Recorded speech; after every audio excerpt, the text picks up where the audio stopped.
생활 속 법률 히어로 이승우 변호사의 사건 파일.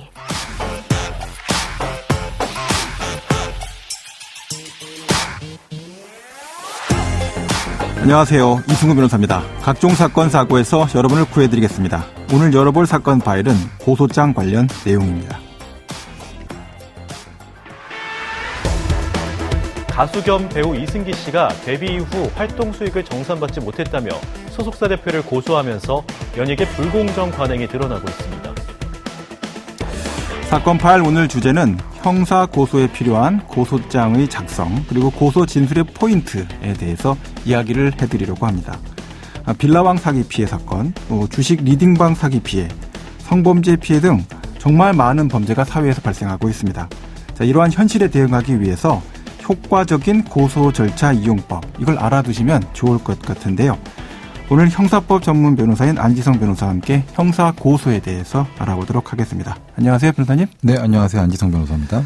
하루에도 수많은 고소가 이루어진다, 이런 이야기를 이제 우리가 듣는데요. 이 고소의 시작인 고소장 작성, 고소장 작성 제대로 안 해도 수사관이 알아서 수사해 주는 거 아닙니까?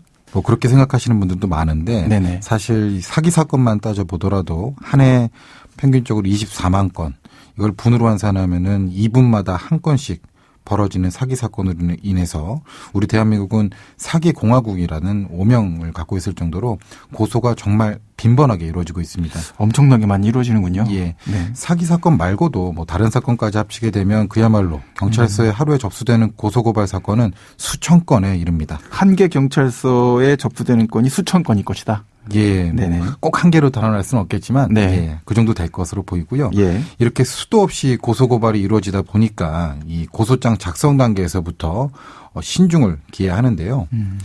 물론 형사 전문 변호사의 조력을 받을 수 있다면 더할 나위 없이 좋겠지만, 범죄로 인해 억울한 피해까지 당한 마당에 변호사 선임료까지 또 추가로 지출해가면서 형사 고소를 진행하는 것이 쉽지만은 않을 것입니다. 예. 그래서 오늘 짧은 시간이지만 형사 고소, 특히 이제 고소장의 성공적인 작성 팁에 대해서 간단하게나마 소개를 해드리고자 합니다. 수사관들이 금방 딱 집어들고 관심 있게 볼 수 있는 그런 성공적인 고소장 작성 팁, 예. 이야기해 주실 거죠? 네네. 네. 자, 이제 고소장이 어떻게 생겼나, 이것부터 모르시는 청취자분들도 꽤 되실 것 같아요. 예. 자, 고소장 작성을 어떻게 시작하는지 이것부터 설명을 좀 해 주시죠. 네, 먼저 핵심부터 말씀드리면 고소장은 최대한 간단하게, 고소 진술은 최대한 구체적으로 하라는 것입니다. 네네.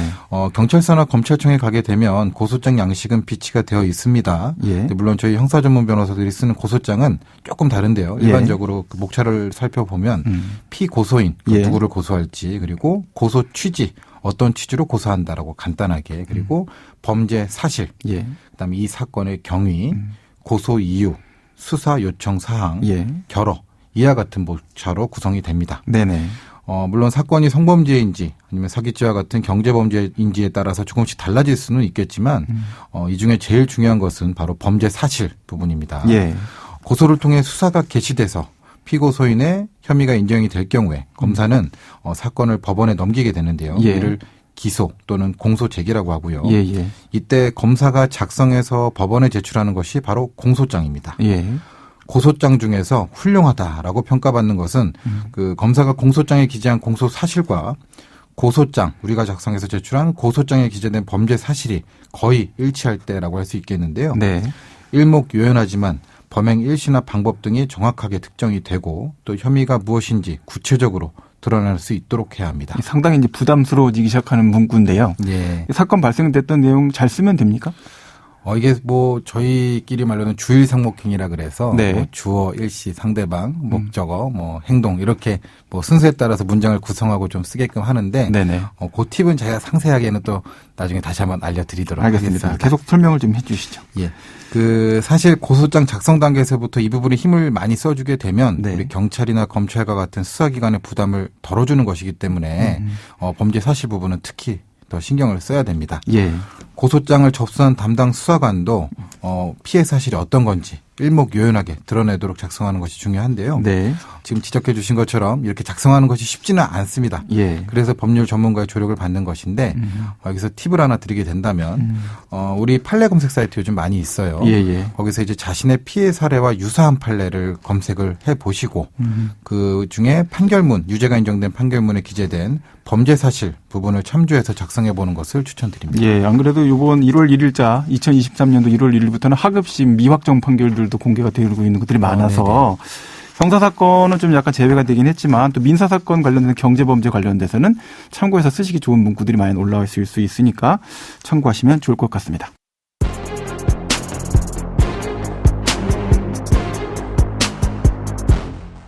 자, 범죄 사실에 집중해서 판례도 비슷한 것을 찾아서 참고해서 쓰는 게 매우 중요하다 이렇게 강조해서 말씀해 주셨는데요. 자, 그래도 한 번 더 이제 고소장 전체 내용이 이제 뭐 한 장의 문서가 아니기 때문에 여러 페이지에 걸칠 텐데 이 전체 내용 중에서 특히 이제 신경 써야 될 포인트가 있습니까? 예. 많은 분들이 이제 좀 놓치시는 부분인데 네. 한 가지 주의할 점이 그 수사기관의 유죄 심증을 얻기 위해서 최대한 자세하게 작성하는 것이 무조건 좋은가? 그래야지 믿어주는 거 아닌가요? 보통 그렇게 생각하시죠. 네. 근데 이제 내가 고소하고자 하는 피고소인, 즉 피의자라고 하는 그런 사람들도 범죄자, 이제 가해자도 그렇죠. 경찰로부터 피소 사실을 접하게 되면 가장 먼저 하는 것이 뭐 직접이든 아니면 자신이 선임한 변호인을 통해서든 그 고소장에 대한 정보 공개 청구를 가장 먼저 하게 됩니다. 정보 공개 청구를 하게 되면은 뭘 받습니까? 고소장을 받게 되는 거죠. 그럼 복사해 주나요? 예. 그거를 이제 뭐 스캔 형태로 해주긴 하는데, 네네. 자신이 무슨 혐의로 또 어떤 일 때문에 고소됐는지를 알아야 하는 것은 또 당연한 권리이기 때문에 그 정보 공개 자체를 또 막을 수는 없습니다. 네네네.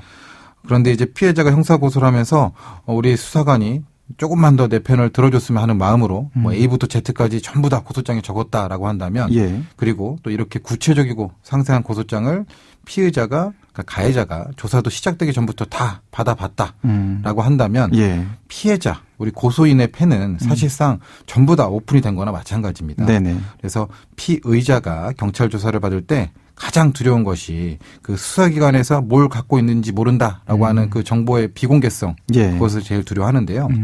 피의자는 무조건적으로 혐의를 부인하고 싶더라도 수사기관에서 이를 반박할 만한 구체적이고 객관적인 증거를 갖고 있다라고 한다면 그렇게 할 수가 없기 때문이겠죠. 네네. 그리고 이렇게 객관적인 증거, 수사의 단서를 제공하는 것이 바로 피해자의 진술입니다. 피해자의 진술은 고소장을 통해서도 이루어질 수 있지만 고소장 제출 이후에 고소 진술에서도 충분히 이루어질 수 있기 때문에 고소장에 전부 다 담을 필요도 없고 다 담아서도 안 됩니다. 물론 정보공개 제한 요청을 통해서 고소장 중에 일부 내용에 대해서는 정보공개를 제한할 수는 있습니다. 이 고소장에 대한 정보공개 청구를 하게 되면 이 고소장에 붙어있는 증거들도 열람이나 정보공개 대상이 됩니까? 증거까지는 열람을 해주지 않고 있습니다. 그럼 증거는 좀 자세하게 잘 정리해서 내는 건 중요할 수 있겠네요. 그렇죠. 자, 지금까지 이제 고소장을 작성할 때 너무 구체적으로 쓰지 마라 얘기해 주셨는데 고소 진술을 할 때 팁을 좀 주시죠. 네, 우리 고소 대리인, 즉 이제 저희 같은 형사 전문 변호사를 대리인으로 선임했다라고 한다면 고소인 진술 조사, 참고인 조사라고 하는데요. 그때도 변호사와 같이 입회를 하게 되겠지만 그렇지 않을 경우에는 아무리 범죄 피해자라 하더라도 긴장이 되기 마련일 거예요. 진술을 잘못해서 가해자가 처벌을 받지 않으면 어떡하지 하는 걱정도 많으실 것이고요. 고소 진술 시에 가장 중요한 것은 담당 수사관의 신문, 즉 질문이 자연스럽게 이어지도록 해야 한다라는 것입니다. 아무리 억울하다 하더라도 수사관이 묻지도 않은 상황에 대해서 본인이 그냥 구구절절 늘어나서는 제대로 된 조사도 이루어지지 않고 수사관도 사실관계를 파악하는 데 어려울 수 있습니다. 두 갈식으로 피해 사실에 대해서 범죄 사실 위주로 일목요연하게 큰 틀을 먼저 진술을 하고 그 다음에 세부적인 부분, 그러니까 빠진 구멍을 수사관의 질문과 우리 본인의 답으로 채워갈 수 있도록 하는 것이 중요합니다. 그리고 또한 객관적인 증거가 있다고 한다면 가급적으로 고소 진술보다는 앞서서 미리 제출하는 것이 중요합니다. 간략히 입증 취지를 설명하면 더 좋고요. 또 그렇게 미리 증거가 들어가게 되면 수사관도 사건의 그림을 좀 미리 그려볼 수 있게 됩니다. 이 사건에서 가장 약한 부분이 어떤 점인지 그렇다고 한다면 그 점만큼은 보다 구체적이고 일관된 피해자의 진술로 보강을 해야 되니까요. 그리고 당연한 이야기겠지만 담당 수사관과는 최대한 좋은 관계를 형성하는 것이 좋습니다. 네네. 지금까지 안지성 변호사와 함께했습니다. 오늘 말씀 고맙습니다. 네, 감사합니다. 생활 속 법률 히어로 이승우 변호사였습니다. 내일도 사건에서 여러분들을 구해드릴 사건 파일 함께 열겠습니다.